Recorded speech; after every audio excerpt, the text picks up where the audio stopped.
How to criticize and face criticism. If you comment, criticize, or argue without genuine openness to be corrected, listen, or learn, you aren't embodying the spirit of the Logos, the living word, the highest good. Rather, you are a slave to ignorance, deception, or corruption.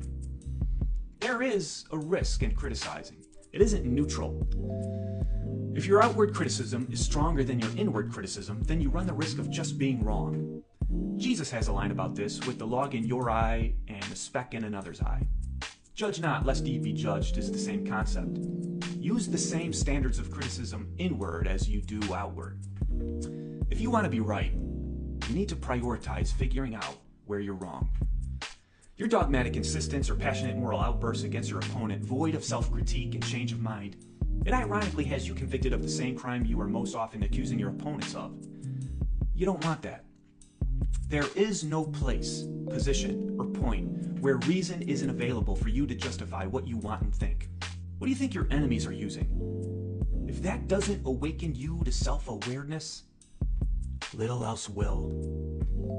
One of the illusions in life is that there's a corner that I can back into that has no shadow or pitfall directly tied to it. The presumption is, whatever corner of truth or morality I decide to be in, I will have all wrong and enemies in front of me, not realizing the shadow associated with my position. We see examples of this with people backed into the moral corner of compassion and empathy, completely blind to the demoralization and hell produced by the devouring mother, which infantilizes, patronizes, and condescends. At the same time leading to a bottomless pit of resentment towards anyone better off, all under the guise of having moral superiority because of the so-called compassion.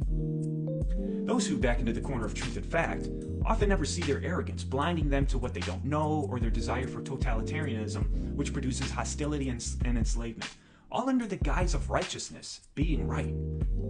Truth is always in relationship with love.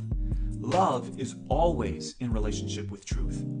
The difficulty is that truth is always stricter and harsher than we want to notice and admit to. Love is always more open, accommodating, and messy than what we're comfortable with. There is no corner.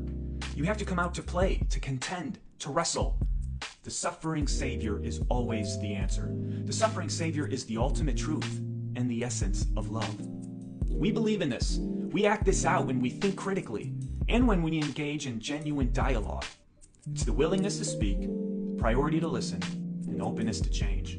Embody this, and you will be aligned in part with ultimate reality, the singularity, the solution, wholeness, eternal living, that which the Bible presents not just as an idea, but a living person, the origin and culmination of Logos itself, Jesus.